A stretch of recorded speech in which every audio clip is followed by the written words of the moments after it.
মমতার pen drive কি আছে? আরেকটা প্রশ্ন হলো, অমিত শাহ মমতার বিরুদ্ধে কিছু করতে পারছে? আপনি দুটো প্রশ্ন করলেন, একটা মমতার পেনড্রাইভে কি আছে, আর দ্বিতীয় প্রশ্নটি হচ্ছে মমতার বিরুদ্ধে অমিত শাহ বা বিজেপি সরকার কিছু করতে পারছে না কেন। প্রথম প্রশ্নের উত্তরে আপনাকে বলতে পারি, যে পেনড্রাইভের কথা মমতা ব্যানার্জি বলছে, সেই পেনড্রাইভে আমার জ্ঞান অনুসারে কিচ্ছু নেই, কিন্তু মোদী সরকার এবং অমিত শাহ এতগুলো কেলেঙ্কারি করে রেখেছে এই ভুয়ো কথার মাধ্যমে এই অমিত শাহর উপর চাপ সৃষ্টি করার জন্য যথেষ্ট বলেই মনে করছি।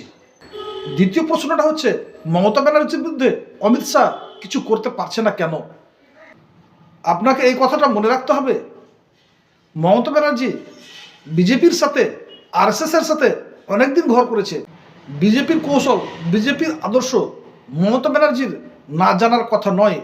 এই যে জানার কথা বা না জানার কথা মমতা ব্যানার্জি জানে, সে কথাটাই অমিত শাহ এবং গোটা বিজেপির উপর ভারী পড়ছে। যে কারণেই অমিত শাহ মমতা ব্যানার্জির বিরুদ্ধে কিছু করতে বা ভাবতে পারছে না।